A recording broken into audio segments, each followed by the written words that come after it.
마진에 관한 얘기는 수업 시간에 노트를 통해서 제가 했고, 여러분 체크해 보신 분은 알겠지만 강의 노트도 올려놨어요. 올려놨으니까 나중에 보시고.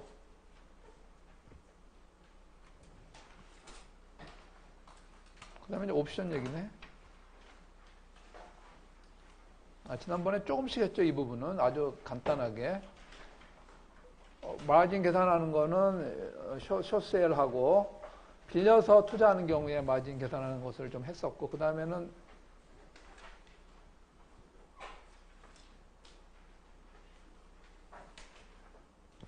뭐 여기는 무슨 얘기인가 하면 옵션을 사는 경우는 마진이 필요 없다. 왜냐하면 자기 돈 내고 사는 거고, 더 이상 마진을 내는 이유는 나중에 이 사람이 어떤 부채를 지게 될 가능성이 있기 때문에 그때 부채를 자기가 안 지고 도망갈까봐 마진을 요구하는 건데, 증거를 요구하는 건데, 옵션을 사는 경우는 자기 돈 다 내고 사는 거니까 마진 요구할 필요가 없고, 옵션을 파는 경우는 일단 파니까 돈부터 받는단 말이에요. 돈부터 받고 나중에 필요하면 자기가 물어줘야 되는데, 그런 사람들은 어느 정도 이제 증거금을 디파짓 해야 되겠죠.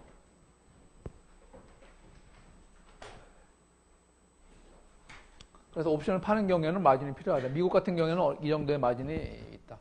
뭐 이런 것들은 사실 여러분들 책을 읽으면서 뭐 이런 식으로는 잘 안 써요. 이거는 여러분들이 만약에 혹시 뭐 when, pp, 우리가 완료 구문은 사실 when 이런 식으로 잘 안 쓰는데, 이 저자는 이 캐나다 교수인데 모르겠어요. 뭐 파이낸스 잘하는 사람이 뭐 이렇게 라이팅 잘한다고 볼 수, 가끔 보다 보면은 이제 그런 경우가 좀 보여요. 사실 어떤 논문을 보다 보니까 여러분들이 프린스턴에 굉장히 유명한 교수가 있어요. 그 얘기까지 그만합시다. 영어 얘기까지 하면 지금 뭐 다양한 그 장외 상품 같은 경우에 마진 얘기인가? 여기서는 이제 센트럴 카운터파트 얘기를 지난 시간에 좀 했었고, 여기에서는 여기까지가 초기는 그런 내용이고, 그거는 너무 업계에 특화된 얘기이기 때문에 그 정도로, 예전에는 또 상대방끼리의 장외 시장이니까 두 카운터파리끼리만 어떤 크레딧 리스크를 줬는데, 그게 문제가 많으니까 센트럴 카운터파리를 만들어서 네팅도 하고 여러 가지로 크레딧 리스크를 줄여 나가고 있다. 뭐 그런 내용이라고 보시면 되겠습니다.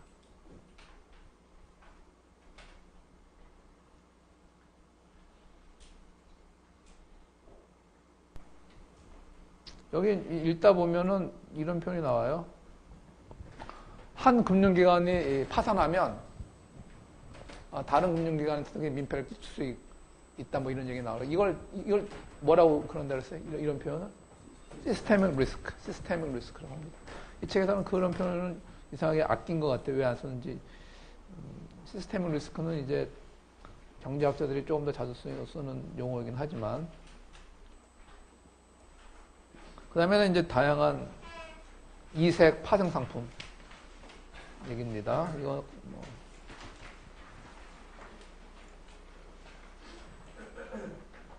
이거는 이 부분은 그냥 읽어보세요. 읽어보십시오.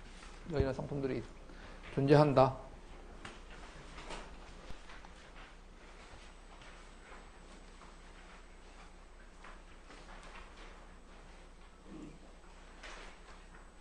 여전히 이색 파생 상품 얘기인데, 특히 OTC 마켓의 파생 상품인 것 같습니다.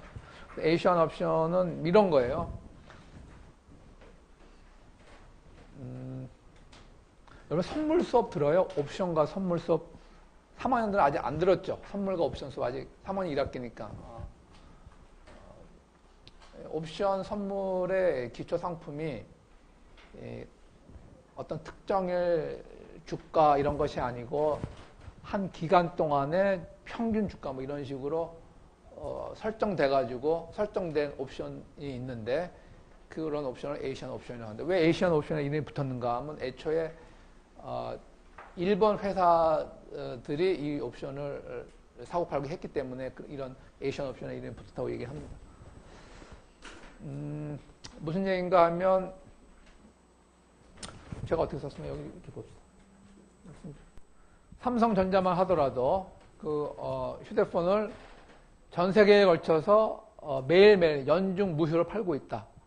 그러므로 삼성전자가 이제 외화로 뭐 달러로 팔고 파운드로 팔고 재패니스 연으로 팔고 일본에서 많이 못 팔지만 그런 것들 나중에 그 수입 그 대금을 다 한국 우리나라로 이제 받을 적에 환전해야 되죠. 환전을 해야 되는데 환전하려고 그러면 환율 위험이 있죠. 환위험이 있죠. 그때 환율 어떻게 될지 모르겠죠. 그래서 그 환위험을 없애기 위해서 뭐 통화 선물 $1 선물을 판다. 오늘 3개월 뒤에 받을 달러를 오늘 현재 시점에서 달러당 1,020으로 환전하는 그런 계약을 맺는다. 포워드 계약을 맺는다. 그런데 사실 3개월 후의 달러만 중요한 게 아니라 삼성전자는 1년 연중 무휴로 계속 셀폰을 파니까 사실은 1년 내내 달러가 들어오는 거예요, 사실은. 그러므로 특정 일의 달러만 가지고 포워드 계약을 맺으면은 삼성전자 굉장히 잘 알맞는 그런 해지 방법이 아니죠. 그런 경우에는 연평균 옵션이나 그 선물들을 어떤 특정 일의 환율로 고정하는 것이 아니고 평균 1년 평균 3개월 평균 이런 식으로 평균 프라이스 평균 익스체인지 레이트 콜옵션으로 한다든지 그런 필요가 있겠죠. 그래서 에이시안 옵션이라는 옵션이 만들어지게 됐다. 평균 가격을 기초 자산으로 하는 콜옵션의 그런 뜻입니다. 그다음 베리어 옵션은 이게 우리말로 이게 어떻게 되죠? 베리어 옵션이 우리말로 하면은 장애 옵션이라고 그래요? You sure? 장애 확실해요? 베리어 어떤 장애물이 된다 그런 뜻으로 베리어 옵션은 뭐 이런 겁니다. 이그샘플에 나와 있지만 낙아웃 옵션이라는 얘기는 원래는 옵션인데 제대로 된 콜옵션인데 어떤 조건을 건드리게 되면은 사라져버린다. 낙아웃 된다 그런 얘기죠. 사라져버린다. 그러니까 예를 들면 행사 가격이 $30 이상인 옵션이다. 그러니까 옵션을 행사하는 날 주가가 $40 됐다. 그러면 이런 옵션을 가지고 있으면 콜옵션을 가지고 있으면 $30만 내고 이제 그 옵션을 그 주식을 살 수 있는데 그런데 그 전에 설정된 베리어가 $20 설정되어 있으면 주가가 그 전에 $20 밑으로 내려가게 되면 주가가 $20 밑으로 내려가게 되면 그 옵션의 가치가 정지된다. 그런 얘기예요. 그러니까 굉장히 복잡한 옵션이죠. 저런 옵션을 프라이싱 하려고 그러면은 굉장히 어렵죠. 저런 옵션들 중에서도 저런 옵션들이 막 여러 가지로 이렇게 믹스드 된 게 그 유명한 키코예요. 키코. 낙인, 낙아웃. 낙아웃이 여기서 나온 말이죠. 똑같은 얘기로, 만약 낙인 옵션이라고 한다면, 낙인 콜 옵션이라고 한다면, 이 행사일이 되기 전에 주가가 $20 밑으로 한 번이라도 떨어져야지, 한 번이라도 밑으로 떨어져 본 적이 있어야지, 비로소 $30에 주식을 살 수 있는 콜 옵션의 효과가 생긴다는 그런 뜻이에요. 낙인 옵션은. 그 반대니까. 그러니까 굉장히 콜 옵션 가치 평가도 쉽지 않은데, 낙인 나가웃 옵션이 막 이렇게 믹스되면 굉장히 어렵죠. 그게 몇 년 전에 2007년도 뭐 그때 굉장히 문제가 됐던 키코 옵션이죠. 그러므로 제가 또 다른 페이지에 쓴 것 같은데 여러분들 여기서 파이낸스 클래스가 얼마나 서로 간에 이렇게 상호 관계가 깊은지 우리는 지금 금융기관의 위험이라는 얘기를 하고 있지만 이거를 정확히 잘 받아들이려면은 여기에 대한 배경 지식이 있으면 좋은 겁니다. 뭐 옵션 얘기하는데 여러분 아직 수업을 안 들었지만 이런 것들을 너무 이상한 숫자로만 문자로만 보인다 그러면은 조금은 이 클래스의 가치가 좀 떨어지는 거죠. 근데 예를 들면 이 수업만 듣고 나는 파이낸스 클래스는 전혀 안 들 거다. 그런 사람보다는 지금은 선물 옵션이 개설되어 있지는 않지만 다음 학기라도 선물 옵션 수업을 듣게 되면은 여러분들은 두 번째로 그때 이제 베리어 옵션이라는 것을 지금 처음으로 저런 베리어 옵션이라는 얘기를 들은 거고 두 번째로 베리어 옵션을 듣게 되면은 훨씬 낫습니다. 중간고사 그 시험이 어렵게 느껴졌지만 분명히 이번 수요일날 시험을 다시 보면은 많은 학생들이 중간고사에 했던 것보다 그 현저한 변화가 있으라고 제가 생각하는데 대부분 보면은 처음에 좀 낯설고 두 번째는 많이 나은 것 같아요. 세 번째는 훨씬 더 나고 여러 가지 옵션이 있다. 여러 가지 판단 상품이 있다는 얘기고 이그샘플이고요. 에이시안 옵션에 관한 이그샘플이 되겠습니다. 마이크로소프트 자체도 여러 나라에서 연중 무휴로 그 마이크로소프트 제품들을 팔기 때문에 어느 특정 일의 환율만 가지고 해지를 할 수는 없는 거예요. 그러면 해지가 잘 되지는 않죠. 안 하는 것보다 낫겠지만. 그래서 환율, 어떤 특정의 환율이 아니라 평균 환율. 게다가 이거는 읽어보시면 알겠지만 한 나라가 아니라 여러 나라에 걸쳐가지고 평균 환율로 그 미국 그 마이크로소프트 입장에서 외환을 US 달러로 이제 환전하는 그런 에이션 옵션 계약을 맺어서 해지할 수 있었다 그런 얘기가 나옵니다.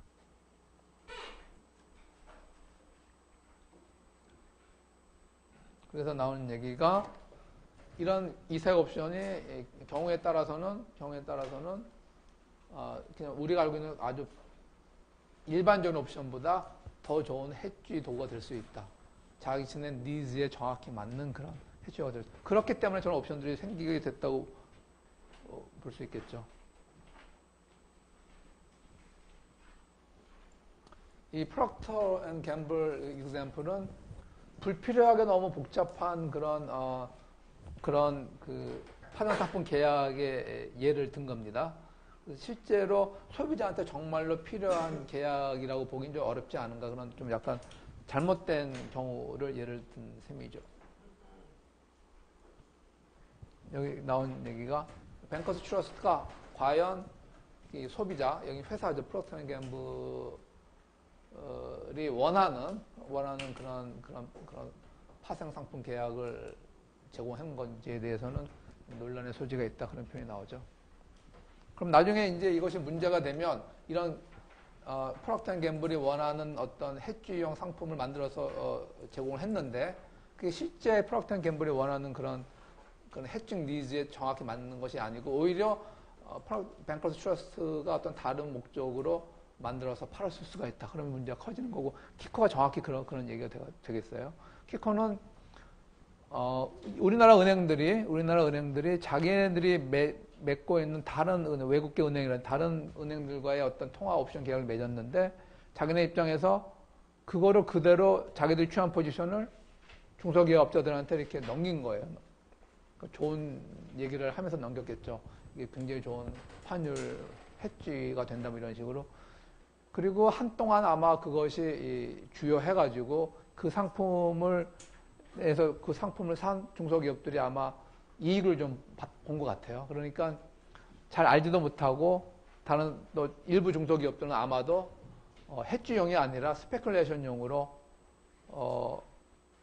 그 포지션을 취하려고 했던 것도 있을 수 있고 대부분은 그렇지 않았을 것 같은데 그래서 자기들이 취했던 포지션을 그대로 중소기업들 전가하고 자기들은 이제 마진만 이렇게 떼어먹은 상황이 된 거죠. 굉장히 좀 문제가 여러 가지로 사후적 결과를 보면 좀 문제가 많죠. 넘어가도록 하겠습니다.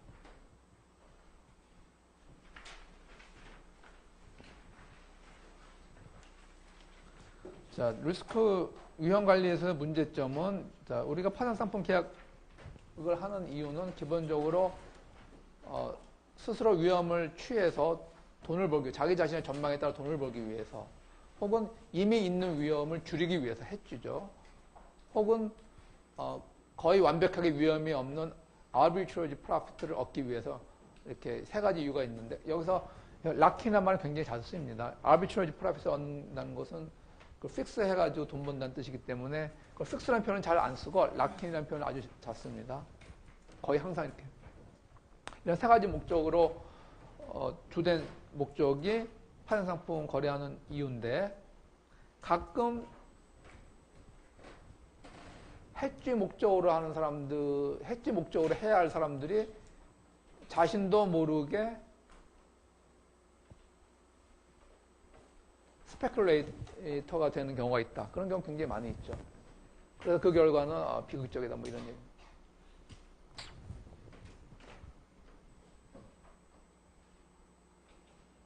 퀵코도 사실 그런 경우를 볼. 만약 중소기업 업자들한테 책임을 묻는다면 이 사람들이 자신의 그 환율, 자기들이 이제 물건을 외국에 팔 적에 외화로 돈을 받게 되고 그것을 우리나라 돈으로 환전할 적에 갖게 되는 환위험을 해지하기 위해서 한다면은 사실 그렇게 복잡한 계약을 맺을 이유가 없는데 그것을 만약 주도적으로 자기가 맺었다고 한다면 중소기업들한테도 문제가 되는 거죠. 해지용으로 계약을 맺어야 되는데 자기들도 모르게 스페큘레이팅을 했다는 얘기 되고 만약 그것이 은행 주도로 은행의 주도로 그렇게 이루어졌다고 한다면은 은행이 그 책임이 더 큰 거죠. 실제로 뭐 우리나라 외국을 떠나서 스페큘레이터 안전하게 해주라는 것은 손해를 보더라도 미래 위험이 없는 것을 얘기하는 건데 누구나 다 돈을 좋아하는 누구나 돈 벌기를 좋아하니까 이익 보기를 좋아하니까 자꾸 이런 경향이 생기는 거죠. 아주 뭐 법으로 엄청 엄격하게 금지 내부 규정으로 정말 엄격하게 규정이 되어 있고 모니터링이 굉장히 강하지 않는 한 그런 일이 생길 수가 있다. 여기 이제 consciously and unconsciously, 그러니까 의식적 혹은 무의식적 그런 뜻이죠. 근데 이제 정확히 얘기하면 unconsciously는 굉장히 좋은 표현은 아니에요. 왜냐하면 이거는 자신이 알고 혹은 알지 못한 채 이런 뜻이란 말이에요. 그러니까 여기서 unconsciously는 physically 의식이 없는 경우도 이런 표현을 쓰기 때문에 이거는 굉장히 좋은 표현은 아니고 보통 이것 대신에 자주 쓰는 표현이 before 뭐 이런 식의 표현. 여기 뭐가 들어갈 것 같아? 의식적, 무의식적 그런 뜻인데 여기 뭐가 들어갈 것 같아요? 그러니까 recognize 좋아요. 그건 이제 근데 보통은 어떻게 특별히 쓰는 말이 있는데 before she knows it 여기 know라는 표현을 씁니다. 자신이 알기 전에 그거를 이제 우리가 흔히 말하는 그냥 말 자기도 모르게 혹은 무의식적으로 여기서 무의식적이라는 것은 정신적으로 무의식적이라는 뜻이지 physically 육체적으로 의식을 잃었다는 뜻이 아니죠. 근데 unconsciously는 physically도 포함하는 표현이기 때문에 정확히 얘기하면 이게 좀 더 나은 것 같고 이거는 formal한 표현보다는 약간 informal한 대화에 더 많이 쓰이는 표현이긴 합니다. 서머리는 읽어보세요. 읽어보시고 다음 이제 챕터 6 2007년도에 세계 금융위기에 관한 내용이 되겠습니다.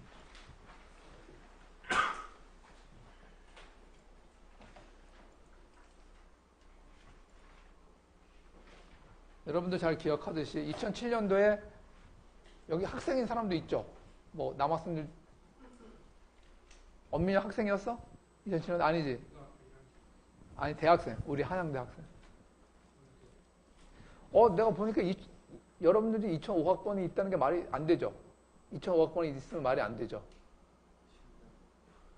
아무리 늙어도 2010년 또 학번? 군대 가고 뭐 내가 잘못 봤나? 여러분들은 저 대학생일 적에 이거를 경험하지 못했는데. 제가 2005학번. 아, 그래요? 미안합니다. 그것도 일부러 얘기할 필요 없는데. 너무 정직한 학생이에요. 뭐 괜찮습니다. 아니, 많이 젊어 보이는데.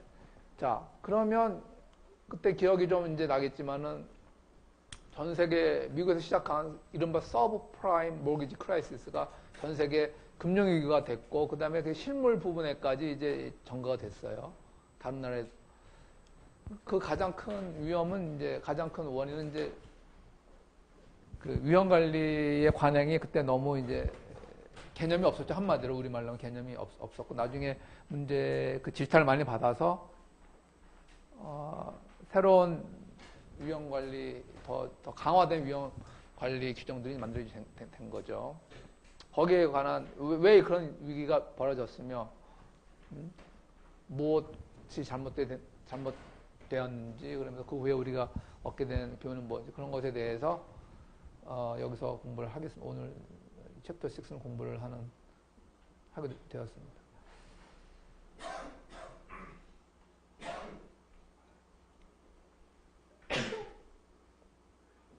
자, 2000년부터 2000년대 중반까지 미국의 그 부동산 가격이 이제 그야말로 이제 급속도로 상승하기 시작했는데 그 버블이 터지기 전까지 계속 그랬다는 겁니다. 여러분도 혹시 외국에 친척이 있으면은 뭐 집값 많이 올라가는 얘기를 들었을 겁니다.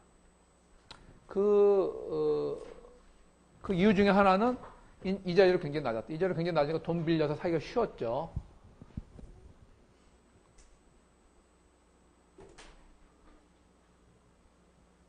근데 그것도 하나의 이유고, 그런데 결국 주택 가격이 올라가면서 결국 거품을 형성하게 된 더 중요한 이유는 금융기관들이 대출을 해주는 관행에 있었다. 대출하는 관행에 굉장히 문제가 많았다. 이자율이 낮은 것도 한 이유, 더 큰 이유는 대출 관행에 문제가 많았다. 그 얘기를 이제 하도록 하겠습니다. 그래서 그 주택을 담보로 돈을 빌려주는 그 기관들이 2000년대 그 정도부터는 점차 돈 빌려주는 조건을 완화하기 시작했다. 그런 얘기입니다. 그러다 보니까 쉽게 돈을 빌릴 수 있다. 서브프라임은 무슨 뜻이에요? 서브프라임 몰기지가 무슨 뜻이에요? 몰기지가 무슨 뜻이에요? 몰기지가. 주택 담보 대출이고 서브프라임 몰기지는 비우량 대출 차입자 뭐 이렇게 되는 거겠죠. 그러니까 그 정상적인 조건에서는 그 돈을 대출받기 어려운 그런 차입자들을 서브프라임, 그러니까 한마디로 신용이 나쁜 거예요. 소득이 적든지 뭐 그 과거의 신용이 안 좋든지 간에 그런 사람들조차도 이제 점차 그 대출해주는 그 조건이 점차 완화되면서 많이 빌릴 수가 있어요. 그것이 이제 시작이 되겠습니다. 이 문제의 시작이. 여기 바로 그런데 어떤 사람들한테까지 그 대출을 해주게 되는가 하면 모기지를 받기에는 적합하지 않은 그런 크레딧이 좋지 않은 사람들한테까지도 이제 그 사람들 돈을 빌릴 수 있었고, 그런 사람들이 그전엔 집을 못 사는데 이제는 집을 살 수 있게 되니까 하우스 가격이 또 올라간 거죠. 하우스의 공급은 정해져 있는데 수요가 늘어났으니까.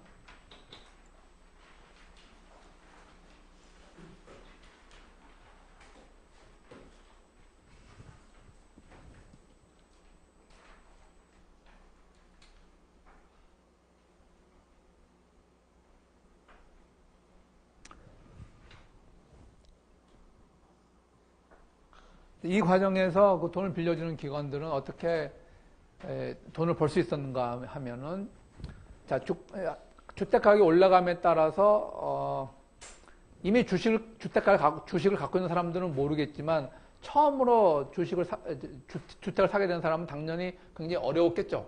집값이 올라갔으니까. 이런 사람들은 울며 겨자 먹기로 대출을 받을 수밖에 없었죠.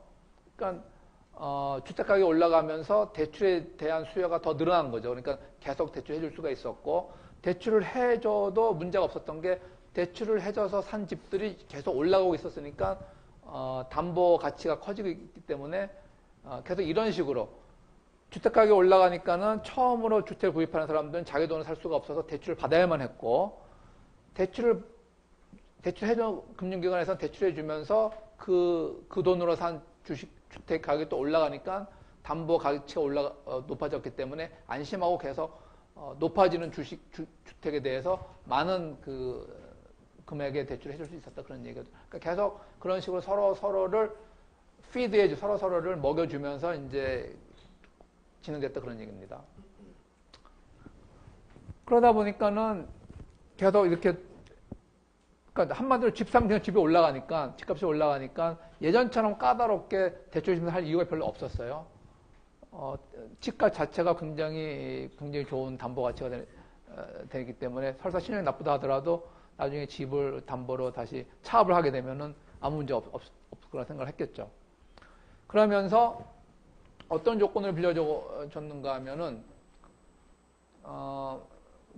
또 더 많은 사람이 돈을 빌려주기 위해서, 더 많은 사람이 대출 신청을 하기 위해서 굉장히 처음에 좋은 조건으로, 예를 들면 처음에는 뭐 몇 년 동안은 예를 들면 한 2% 정도의, 몇 퍼센트 나왔습니까? 처음 몇 년 동안은 뭐 연 1%, 연 2%를 빌려주고 나중에 몇 년 지나면은 그때는 좀 높은 이율, 어느 정도 뭐 라이브 플러스 6%가 굉장히 높은 거죠. 이게 보통 시중금리인데 거기에 이렇게 플러스 시중금리의 몇 배 이상의 가상금리가 붙었으니까 처음에는 빌리는 사람 입장에서는 솔깃하게 해서 빌려주고 나중에는 높은 이율을 부담해야 되는 그런 조건을 빌려줬는데 그것도 큰 문제가 안 났다. 왜냐하면 주택 가격이 올라가고 있었으니까 만약에 돈을 못 갚으면 또 돈을 더 빌리면 되니까 주택을 담보로 뭐 이런 식으로 돈을 빌려주는 그 금융기관들이 별로 신경을 안 쓰고 더 쉽게 빌려주고 있었다 그런 얘기.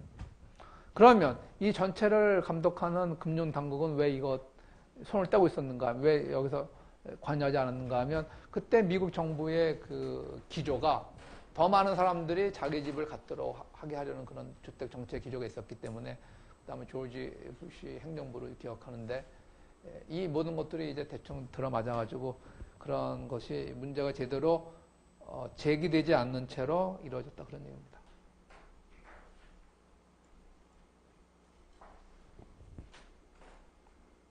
그래서 심지어 막 거짓말을 하고 거짓으로 뭐 서류를 꾸며가지고 빌리는 경우도 있었고 뭐 그런 얘기들이 이제 나오죠. 그때 하여간 이런 것도 예전에는 제대로 다 체크를 해가지고 못 빌리도록 할 수 있었어야 되는데 이때에는 이런 것들 별로 모니터링이나 체크를 잘 안 했다. 이런 일들이 벌어졌다.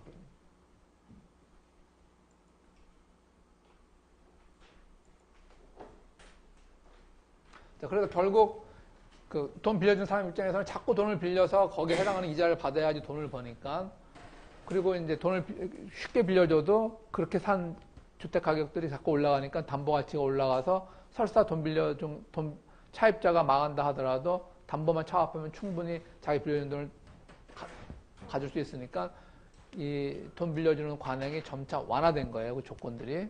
이런 것들은 계속 될 수는 없죠. 이런 것들은 한동안은 한동안은 지속되겠지만 이런 것들이 끝까지 갈 수는 없는 거예요. 균형은 아니죠, 분명히.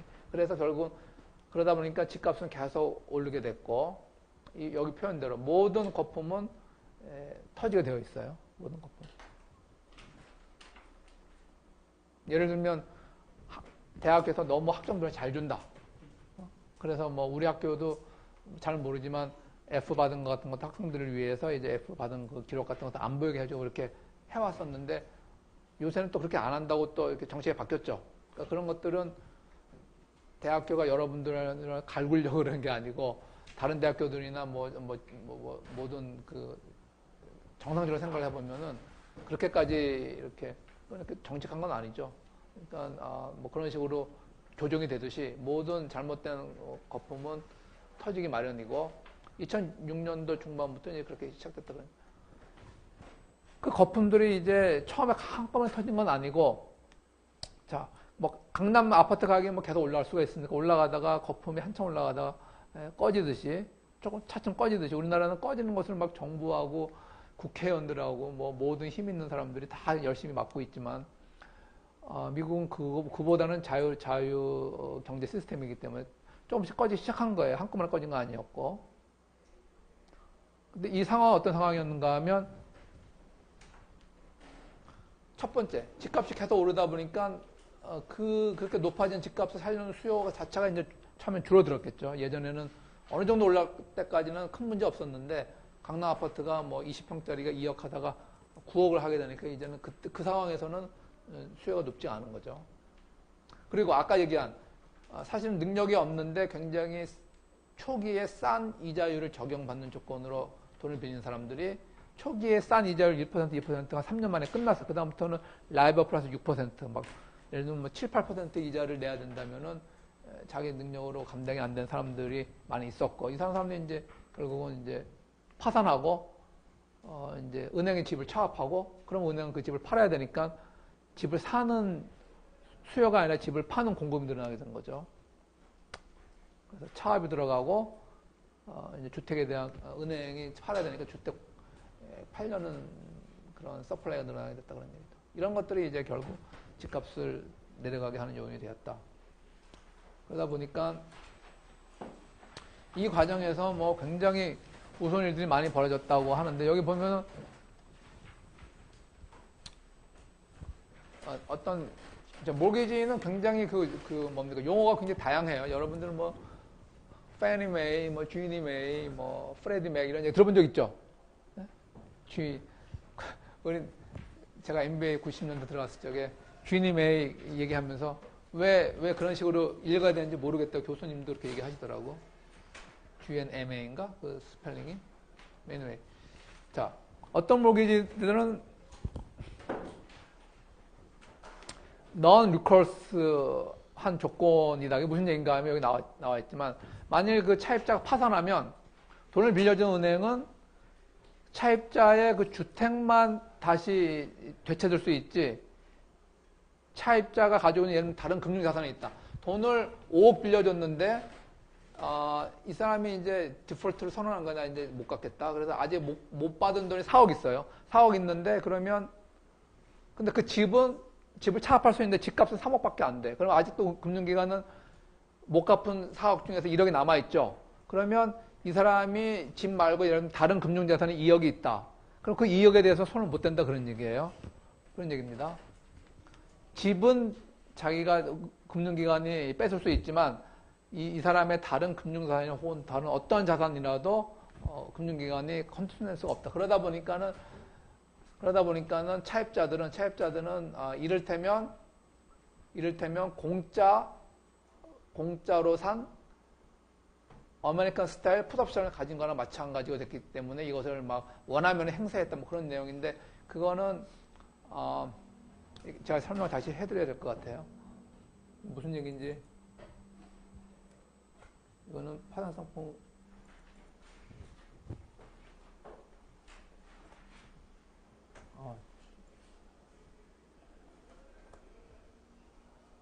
문제를 봅시다.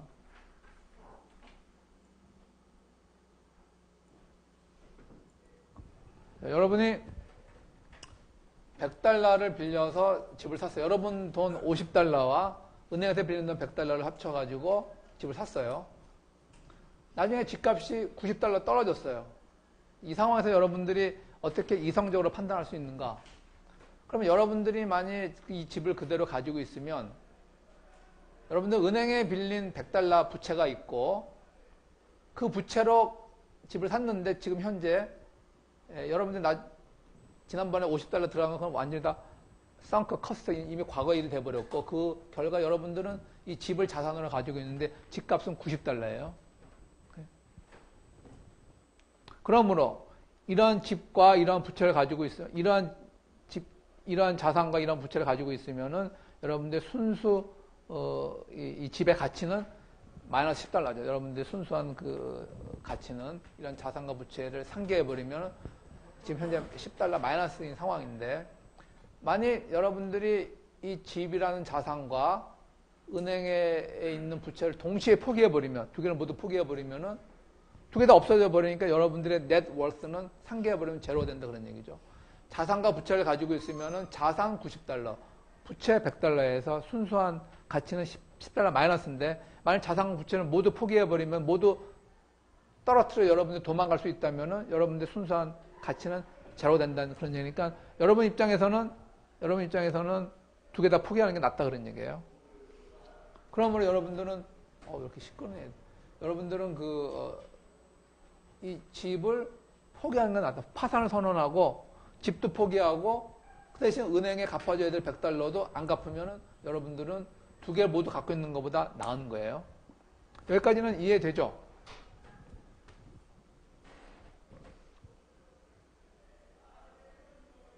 그러니까 결국 그런 얘기는, 이 집을 포기하고 파산을 선언하고 집을 포기한다는 얘기는 여러분들이 갖고 있는, 은행에 갖고 있는 100달러라는 부채를 여러분들의 자산인 90달러짜리 집과 교환하는 겁니다.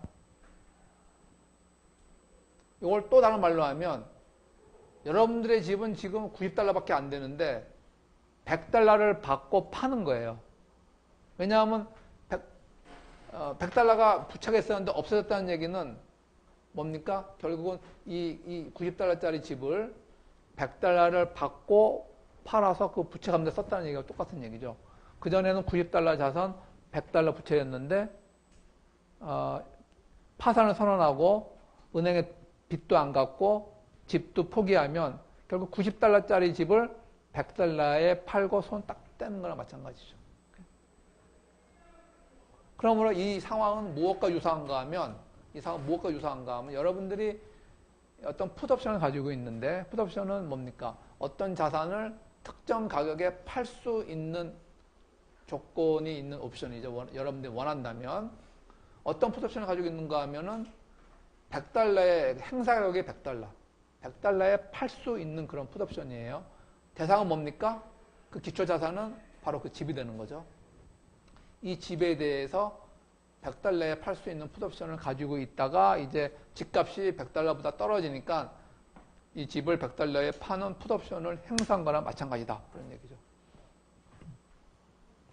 그런데 이게 풋옵션이니까 이런 풋옵션을 원래 여러분들 갖기 위해서는 이 풋옵션을 가지면 여러분들한테 일단 좋아요, 안 좋아요? 만약에 공짜로 가질 수 있다면 이게 여러분들 갖겠어. 어떤 자산을 100달러에 팔 수 있다는 이 풋옵션이 여러분들한테 공짜로 주어진다면 여러분들은 그걸 받겠어, 안 받겠어? 받지. 왜 받아? 공짜니까. 그러니까 여러분 돈 낼 거 하나도 없고 그 옵션을 가지고 있으면 여러분한테 잘하면 그게 도움이 될 수 있죠. 당연히 여러분 받겠죠.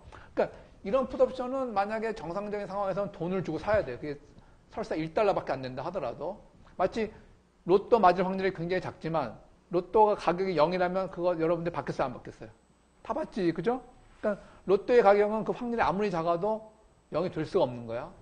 그럼 이 풋옵션이 얼마나 가치 있을지는 모르는 일이지만 이 풋옵션은 정상적인 시장에서는 5달러면 5달러, 뭐 3달러면 3달러 이런 가격으로 거래됐어야 되는 건데 여러분들은 이 풋옵션을 돈 주고 산 게 아니라 은행에서 100달러 빌릴 적에 그냥 은행도 모르고 여러분도 모르고 그런 풋옵션이 딸려온 거예요.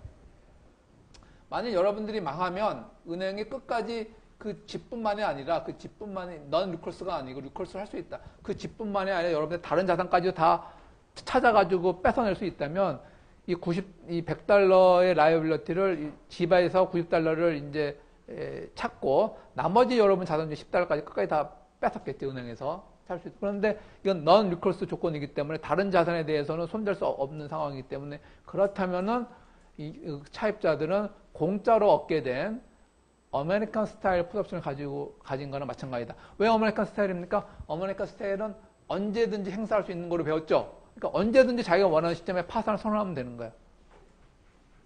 그러니까 어느 특정이라는 파산. 뭐 만기가 어느 때까지니까 이 대출 기간 중에 어느 때라도 좋으니까 대출을 뭐 10년 동안 받았다 그러면 10년 만기에 언제라도 행사할 수 있는 즉 아메리칸 스타일의 풋옵션을 여러분들은 은행에서 돈을 빌릴 적에 여러분들도 모르는 채 은행도 모르는 채 공짜로 받게 됐다 그런 얘기입니다. 그게 프리 아메리칸 스타일 풋옵션의 뜻입니다. 그럼 여러분들이 원하는 시점에 디폴트를 할 수 있으니까 이건 아메리칸 스타일이라 그런 얘기죠. 왜 프리? 왜냐하면 여러분들이 공짜로 이 풋옵션을 얻었기 때문에 돈 빌릴 적에 지난 학기는 여기까지 제가 했었어요. 여기까지. 어저께 예습하다가 프리뷰 하다가 요걸 다시 써붙였어요.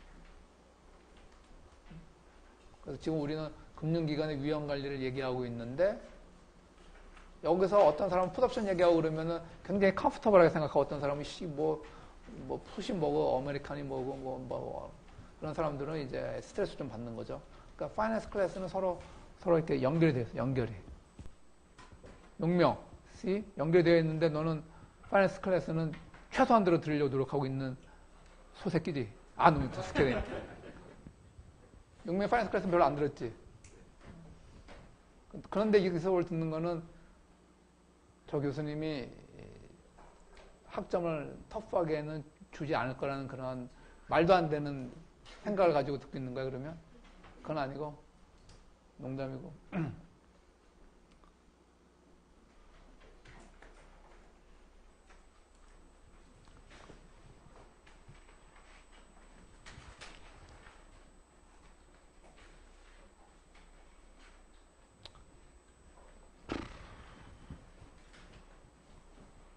자, 차압이 증가함에 따라서 이제 그 차압 폐업된 주택들은 이제 경매로 매물로 나왔겠죠. 그러면 경매로 나온 집들은 당연히 비싼 가격에 팔리지 않으니까 굉장히 디스카운트해서 빨리 팔리니까 결국은 그 돈 빌려준 사람 끄는 기관들이 자기들 받아야 돈보다 더 낮은 가격에 주택 가격에 팔리게 되면은 결국 손해가 나는 거고 그 손해가 이제 커지면은 그 금융기관들은 파산하는 거예요. 파산.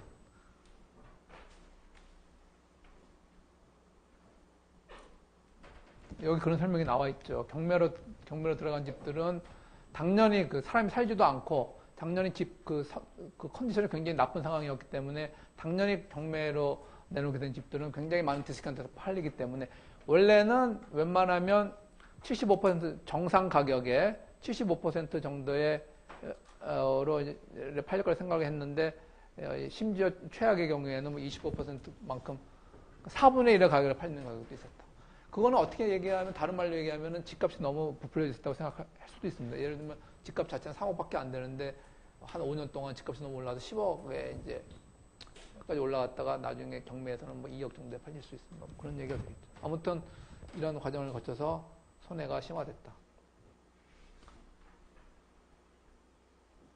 두 번째, 이거는 아주 기본적으로 차입자와 돈을 빌려준 은행과의 관계만 얘기했는데, 그 다음에 돈을 빌려준 은행은 그 다음에 어떤 짓을 했는가? 이것도 이제 관련이 되는 거죠. 2007년도에 세계 금융위기와 관련이 깊게 되는 거죠. 조금 전까지 얘기는 아주 기본적인 얘기였고, 자, 이 대출을 해준 기관들은 예전 같으면은 그 대출을 해주고 만기까지 따박따박 그 이제 원리금을 받았겠죠. 그런데 이때는 그러니까 그 전부터도 그걸 그냥 홀드하고 있지 않고 그 대출을 해준 것은 일종의 자산인데 그 자산을 다른 금융기관에 팔았다 그런 얘기입니다. 홀드하지 않고 팔았다. 파는 이유가 뭐예요? 지난번에 얘기했었죠. 팔면은 두 가지가 좋아지는데 문제도 나왔죠. 팔면은 두 가지가 좋아지는데 뭐가 줄어들어요, 일단. 뭐가 줄어들어? 부채가 줄어들죠. 근데 그게 어떤 부채였어요? 가로 열고 나왔잖아.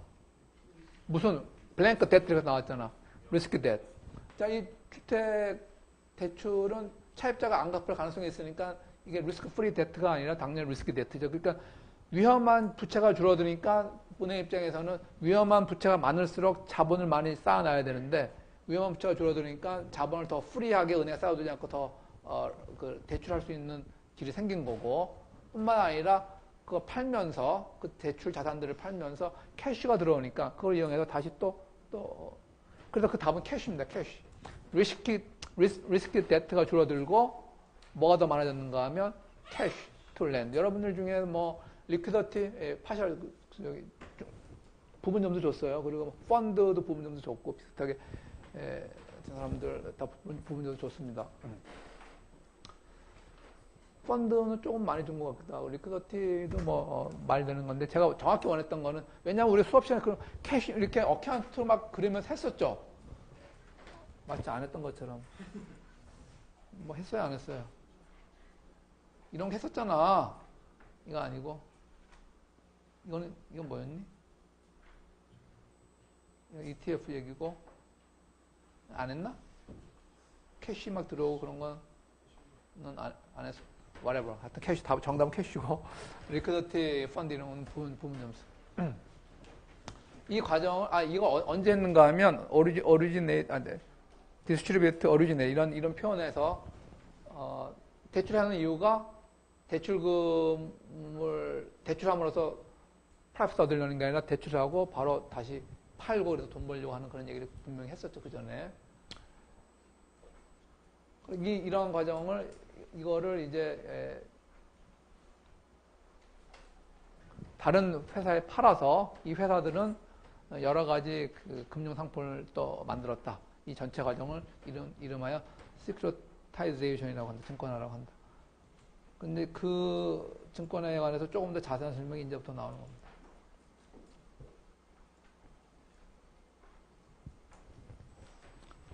그렇게 함으로써 자신들이 갖고 있는 리스크를 이제 전가하는 그런 아주 유용한 수단이 됐다 그런 얘기를 하는 거죠.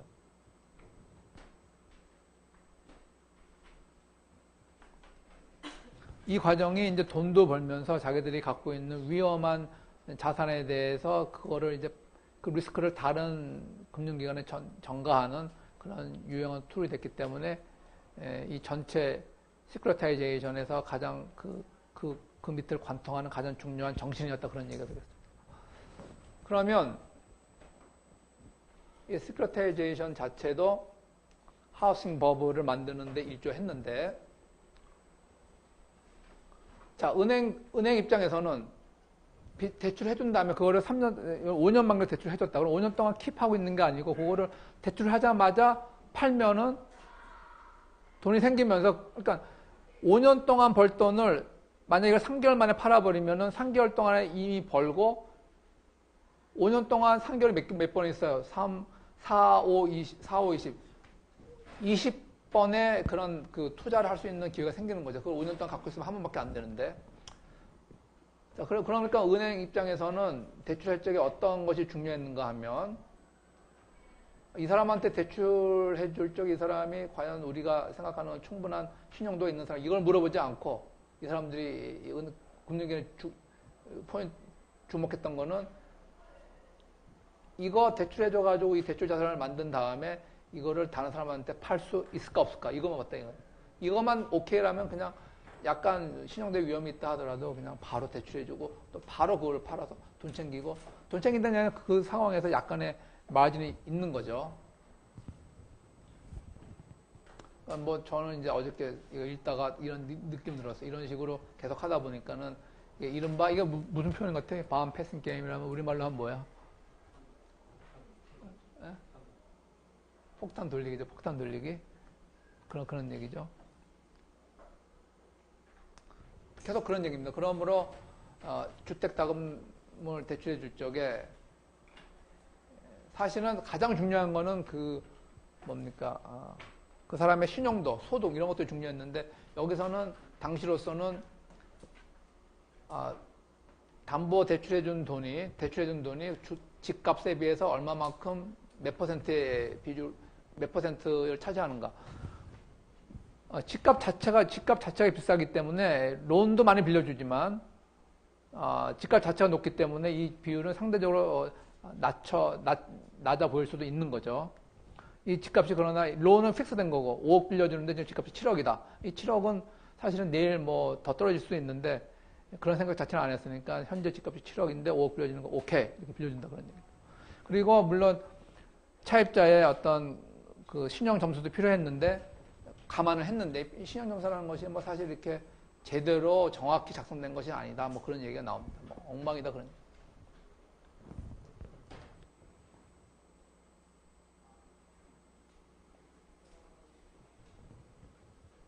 피코 점수가 사실 정말로 충분히 신용할 수 있는 점수였는가 하면 뭐 그렇지 않았다 그런. 결론적으로 현재 집값만이 가장 유용한 정보가 돼서 집값이 10억이면은 뭐 8억까지 빌려줬다. 이 10억이 얼마나 거품인지를 고려하지 않고, 고려하기 어려웠겠죠, 사실.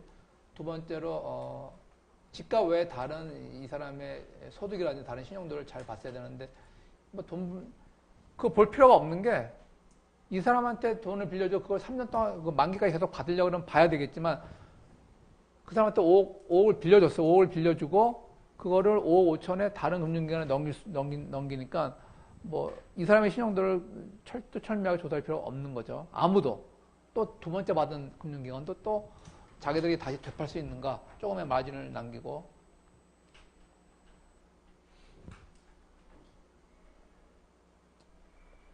이 모든 과정이 ABS라는 증권을 만들어서 팔므로써 가능했다. 뭐 그런 얘기입니다. 자, ABS는 일단 이 표현을 보면, 이거는 ABS는 자산 유동화 증권 뭐 이런 표현을 하는 것 같아요.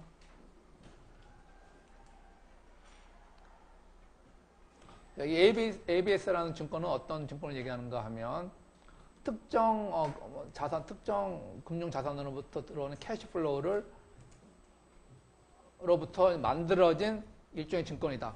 어떤 특정 자산인가 하면 뭐 대출금, 대출을 해주면은 뭐 몇 년 동안에 걸쳐가지고 캐시플로우가 들어오겠죠. 채권을 발행해주면 채권을 사게 되면 그 채권으로부터 만기까지 캐시플로우를 받겠고, 크레딧 카드, 여러분들이 크레딧 카드로 외상을 뭐 3년 동안 일시 페이하지 않고 할부로 이제 크레딧 카드를 썼으면은 뭐 12개월 동안 이런 식으로 캐시플로우가 계속 들어오겠죠. 그 캐시플로우를 대상으로 해서 다시 새로운 자산을 만드는 거예요. 그런 식으로 만들어진 자산을 통칭해서 ABS라고 하는데, 일단 그 불량 그 대출을 포함한 그런 대출 자산들의 1년의 대출 자산군을 그 대출을 한 금융기관이 다른 기관에 팔아요. 그리고 뭐 형식상으로는 페이퍼 컴퍼니에 팔고, 이 페이퍼 컴퍼니가 여기로부터 이 포트폴리오 전체로부터 나오는 캐시플로우들을 잘 이렇게 캐시플로우를 잘 나눠가지고 여러 개의 서로 다른 크레딧을 가진 증권을 만들어서 서로 다른 값으로 판다. 그래서 돈을 번다. 뭐 그런 얘기입니다. 이게 도대체 무슨 얘기인가 하면은 이런 식으로 설명할 수 있을 것 같아요.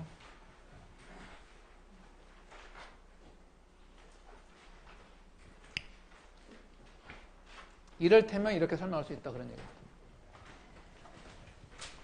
자, 이제 제가 어떤 수업을 하는데 되도록이면 많은 학생이 수업을 듣게 해주고 싶어요. 내 수업을 많이 들었으면 좋겠다.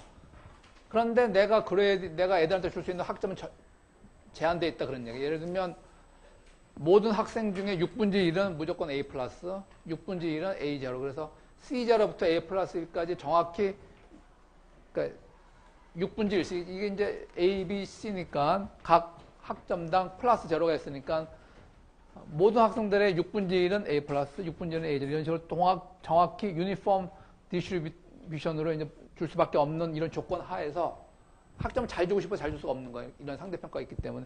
이 상황에서 내가 어떻게 하면 학생 더 많은 내 수업에 대한 수요가 더 높아질 수 있을까? 만약에 고민한다고 합시다.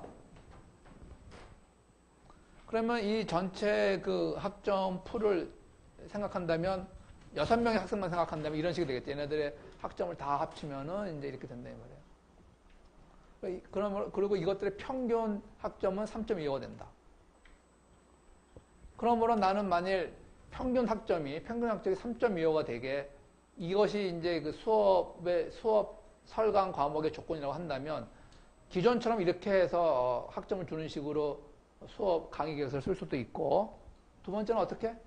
두 번째는 학생들이 이렇게 하면은 너무 어떤 경우에는 뭐 A 플러스를 받을 수 있고 어떤 경우에는 C 플러스를 C제를 받을 수 있으니까 학생들이 너무 위험을 많이 느껴서 좀 리스키하니까 수업을 안 들으려고 한다.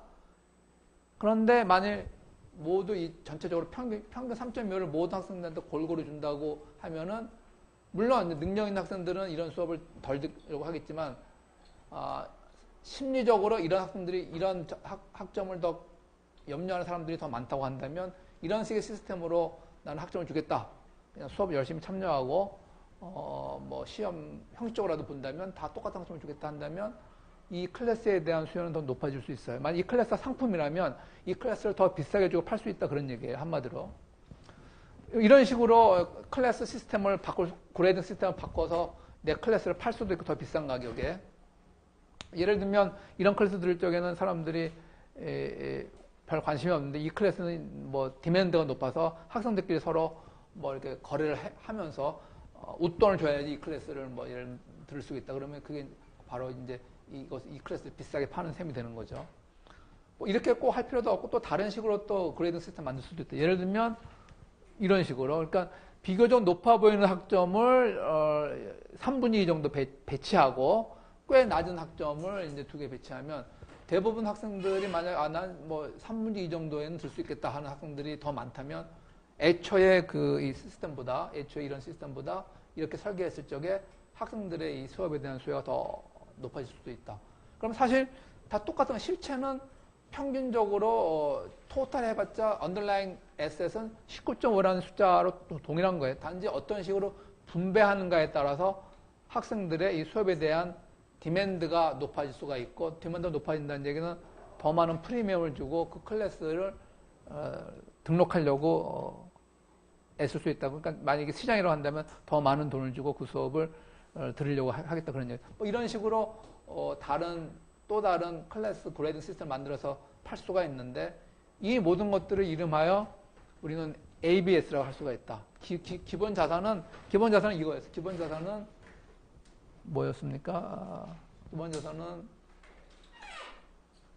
이렇게 컬러가 기본 자산은 이거였는데, 이거를 약간 이거는 그대로 있으면서 그 분배만 바꿔줘서 제시를 하는 거죠. 제공을 하면은 사람들의 수요가 더 높아질 수 있다.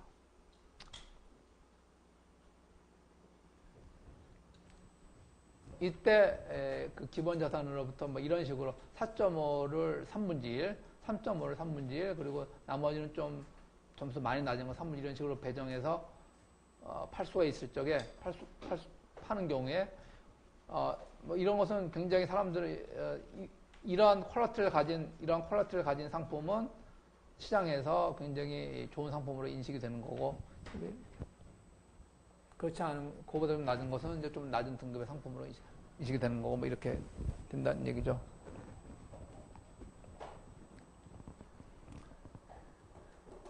그러면 기본 그 SF 자체가 19점으로 정해져 있는데, 여러분들이 내가 아무리 원한다 하더라도 이 4.5라는 학점을 무한히 많이 줄 수가 있습니까? 없습니까? 없죠.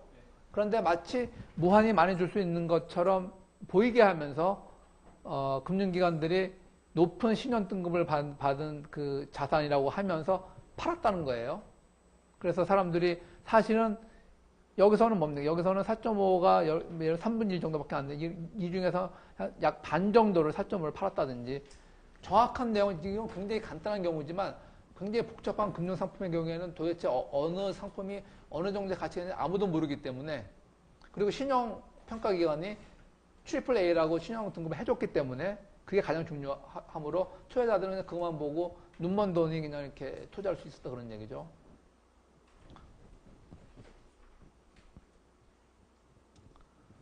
자, 뭐 이런 얘기고, 이거를 이제 다시 대출 자산으로 돌아와서 얘기를 한다면, 어떤 금융기관이 여러 개의 자산들을 대출을 해줬어요. 대출 하나하나는 은행 입장에서는 자산이죠. 캐시플로우를 받을 것들이니까. 그래서 토탈 100밀리언 달러만큼의 대출 자산이 있다. 이 중에 적지 않은 것들이 굉장히 신용 불량자한테 해준 그런 대출이었는데, 이 전체 풀을 몽탕 다른 회사에 넘기는 거예요. 그러면 이 회사는 이런 것을 ABS를 만드는데 전문화된 회사이기 때문에 어떤 식으로 만드는가 하면, 이 중에서 우량 등급의 몰기지 대출 자산을 이렇게 별도로 묶고, 중간 정도 신용을 가진 차입자들의 모기지를 또 이렇게 묶고, 그래서 세 가지 등급으로 이제 나눠서 이것들을 팔고 이것들을 판다. 그러면 사실은 이거나 실체는 같죠. 단지 나누는 것만 틀려진 상황인데, 왜 이런 짓을 하는가 하면, 왜 이런 짓을 할까? 이거를 단순히 이렇게 배열만, 이렇게 할당만 달리 했을 뿐인데, 이렇게 하면은 한마디로 돈을 벌기 때문에 이렇게 하는 거예요. 이 자산을 만약 한꺼번에 개별적으로 판다면 지금 100밀리언 달러의 가치밖에 없는데, 이런 식으로 해서 팔면은 110밀리언 달러에 팔 수 있다 그런 얘기입니다. 그 한 가지 이유는 이 전체를 팔려고 그러면은 우량자산과 불량자산이 혼합되어 있기 때문에 그 uncertainty 때문에, 그 불확실성 때문에 사람들이 정말로 싫어하는 것은 불확실성이기 때문에 이거를 높여주고 사질 않아요. 여러분, 우리 경매를 왜 높여주고 안 삽니까? 경매 가격이 105동 104호가 경매로 나왔다. 그 104호는 그 옆에 있는 104호하고 큰 차이가 없어요. 그런데도 불구하고 104호가 정시로 나올 적에는 4억에 팔리는데 103호가 경매로 나오면은 뭐 3억 5천에 팔린다 그런 얘기예요. 왜냐하면 경매라는 것 때문에 아까도 얘기 나왔지만 그 여러 가지 그 집의 관리라든지 뭐 어떤 꺼름직한 불확실성이 많이 있기 때문에 사람들이 불확실한 건 무조건 좋아하니까 무조건 디스카운트해서 살려고 하는 경향이 있기 때문에. 그런데 이렇게 나누면 일단 불확실성이 큰 불확실성은 제거되는 거예요. 이거는 굉장히 그나마 신용등급이 좋은 사람들이 차입한 거기 때문에 굉장히 안전한 자산으로 사람들이 인식되는 거. 이거는 이 정도는 아니지만 그래도 불확실성이 애매하게 혼재되는 이거보다는 낫다고 볼 수가 있고, 이거는 이제 거의 포기한 사람들만 모인 거기 때문에 이거는 정말 전문가만 프라이싱을 평가를 잘하는 어떤 전문가 금융기관들만 살 수 있는 거죠. 대부분의 경우에는 금융기관이 그대로 이제 홀드하고 있는데 살 사람이 없기 때문에 이런 식으로 나눠서 팔게 되면은 결과적으로 부가가치를 창출한다는 거예요. 부가가치를 100밀리언인데 이때는 왜 100밀리언밖에 안 됐는가 하면 불확실성이 여기 섞여져 있기 때문에. 그러나 나눠서 팔게 되면은 그렇지 않다. 근데 문제는 나눠서 팔게 되는데 마치 이 좋은 퀄리티의 상품이 굉장히 많은 것처럼 정도 이상으로 그걸 많이 부풀려서 팔게 되니까 결국은 이제 버블이 생기게 됐고 터지게 됐다, 그런 얘기가 되겠습니다. 얘기하다 보니까 수업 시간이 거의 다 끝났네요. 저도 목도 좀 아파가지고 계속 얘기가 좀 어려운데 다음 시간에 이거 계속하도록 하겠고요.